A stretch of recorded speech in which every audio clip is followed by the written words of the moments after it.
mi nombre es Eduardo Andrés Giraudo Aguilar, estudiante del noveno semestre de la carrera de Relaciones Industriales en la Universidad Fermín Toro.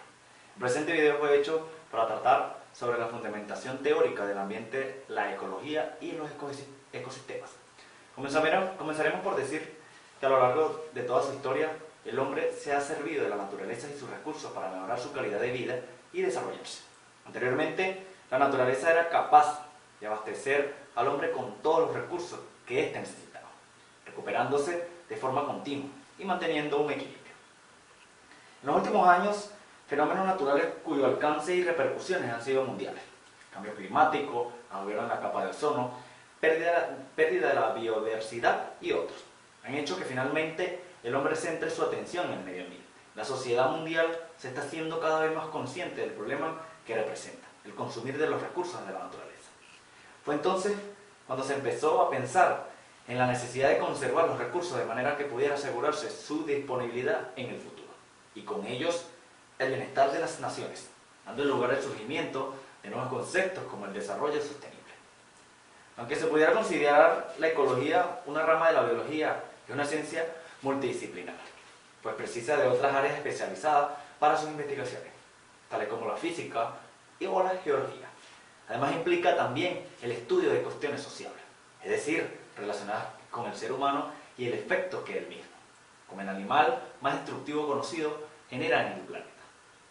En cuanto a los ecosistemas, tenemos que son sistemas biológicos constituidos por un conjunto de seres vivos, cuyos procesos vitales se encuentran relacionados junto con el entorno en el que se desarrollan dicha relación, también conocido como hábitat.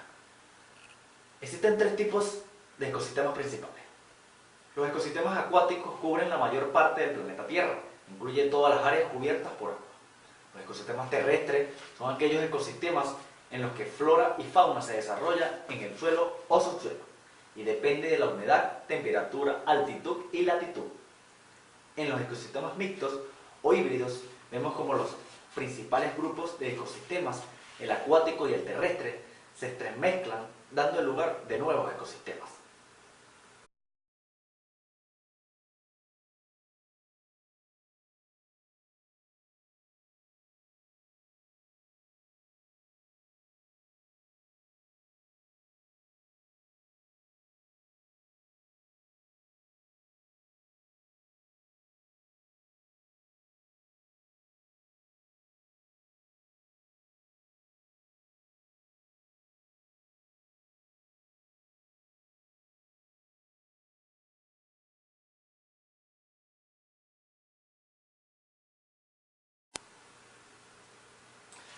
Toda la energía utilizada por los seres vivos proviene del Sol, la cual es transformada y ya no vuelve a ser utilizada por ellos mismos, dado que la energía que atraviesa un ecosistema es unidireccional, es decir, fluye en una sola dirección, que va desde los productores hasta los consumidores, para pasar finalmente a los descomponedores. Transferencia de materia entre los organismos vivos crea relaciones alimentarias.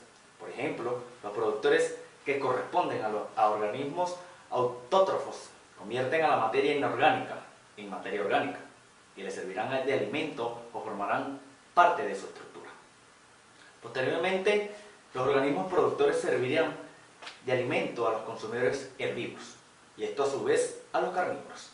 Y la materia orgánica procedente de los restos y de cadáveres de los seres vivos será transformada por microorganismos descomponedores en materia inorgánica.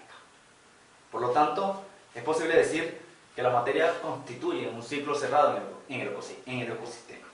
Las relaciones alimentarias que se establecen entre los diferentes tipos de organismos que están presentes en la biocénosis reciben el nombre de cadenas tróficas. En ellas convergen los flujos de materia y energía. Las plantas, que corresponden a los principales organismos productores, elaboran a su propio alimento a partir de elementos no vivos, tales como agua, sales minerales, luz y gases de la atmósfera, como dióxido de carbono. Por lo tanto, son la base de la cadena trófica. Luego siguen los organismos herbívoros, que son aquellos que se alimentan de plantas y reciben el nombre de consumidor primario. Y luego los organismos carnívoros, que se alimentan de herbívoros, y por lo tanto corresponden a consumidores secundarios. También es posible encontrar organismos carnívoros que se alimentan de otros carnívoros y son consumidores terciarios. Finalmente, todos los organismos son degradados o vueltos a transformar en materia inorgánica por hongos y bacterias, que reciben el nombre de descomponedores. Las cadenas tróficas se establecen entre los seres vivos presentes en un ecosistema y se representan mediante esquemas. En ellas se muestra el proceso de transferencia de materia y energía a través de una serie de organismos, en el que cada uno se alimenta del anterior y es alimento del siguiente. Cada nivel de la cadena trófica se denomina eslabón. Cada eslabón obtiene la energía necesaria para la vida del animal inmediato anterior y el productor la obtiene del sol. Por lo tanto, la energía fluye a través de la cadena.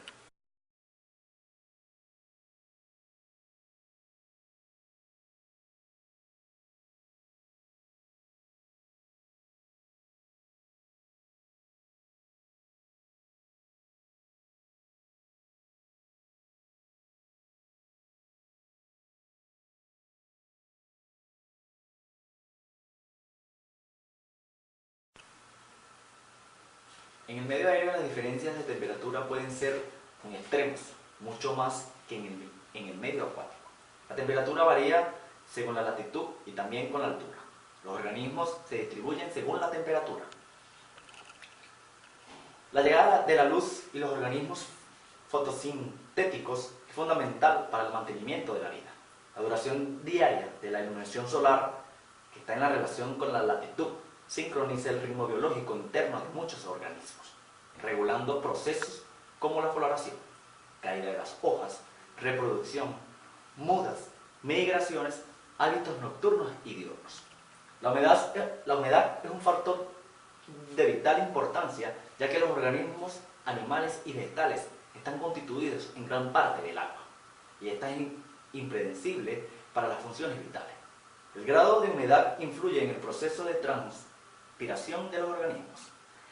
El suelo es una estructura compleja, que se forma por la acción conjunta de los organismos y la atmósfera sobre las rocas. Factores como la humedad, textura, estructura, salinidad, tienen una gran importancia sobre el tipo de comunidad que se puede vivir, especialmente la vegetal. En cuanto a la biodiversidad, decimos que es la variedad de la vida. Este reciente concepto incluye varios niveles de los organismos biológicos.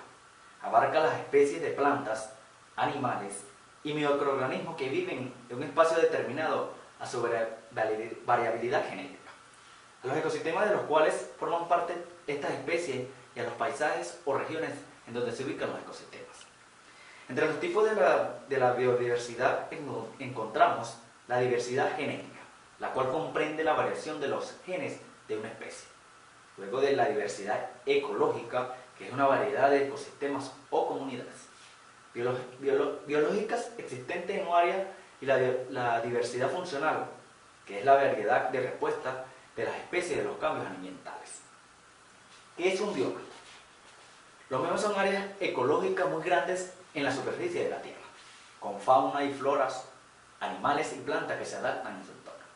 Tenemos los desiertos, que componen aproximadamente el 20% de la cobertura terrestre total en la Tierra y que se caracterizan por menos de 50 centímetros años o sin lluvia. El bioma forestal o los bosques componen aproximadamente el 30% de la cobertura total de la Tierra en la Tierra y tienen un valor increíble para la vida en la Tierra.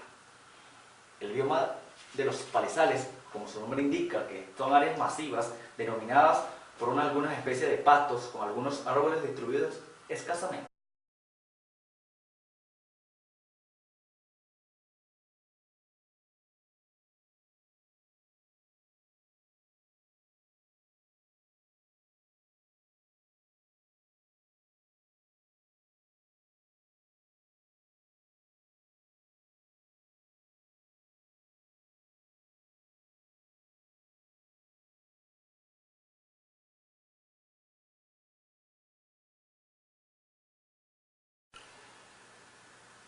Ello ha llevado a la alteración de los ecosistemas involucrados, en donde los factores han llegado a sus niveles marginales. provocando contaminación de aguas superficiales y profundas, su déficit o exceso padecido en sequías o inundaciones, extinción de especies vegetales y animales, agotamiento de la pérdida del suelo. Únicamente en la mano del hombre está hoy poner el límite de este tipo de acciones agresivas a la naturaleza, anteponiendo la preservación y la integridad de los recursos naturales a los intereses económicos particulares, mediante la aplicación de firmes políticas de desarrollo sustentable. Ello exige relevar, estudiar y analizar los ecosistemas sobre lo que se va a actuar, adecuar las características de los recursos a agravar, el tipo, la forma y la intensidad del uso que se haga de cada uno de ellos, sin poner en riesgo la potencialidad e integridad. En el manejo racional de los recursos naturales, en ese marco, maximizaría la sustentabilidad del mismo, y en particular el del agua, asegurando que su pureza y el abastecimiento para las generaciones presentes y futuras. El hombre ha actuado sobre el medio, transformándolo y explotándolo desde la prehistoria. Sin embargo, el desequilibrio ecológico actual está directamente relacionado con la explosión demográfica del siglo XIX y con el desarrollo tecnológico y económico acaecido en el siglo XX. Definitivamente, una de las principales amenazas de la biodiversidad ha sido el mismo ser humano, el cual, por medio de sus acciones de deforestación, incendios y contaminación, ha ocasionado daños que no solo afectan a las especies que habitan en esos lugares, sino que también han dañado el medio ambiente. Para la preservación de la biodiversidad, lo primero que hay que hacer es controlar la cantidad de individuos que habitan en el área, dejar de realizar las actividades que puedan afectar los recursos naturales. También se tiene que proteger todas las especies que se encuentran bajo amenaza de extinción y finalmente crear una conciencia de preservación del ambiente de cada individuo. Esto es todo. Muchas gracias.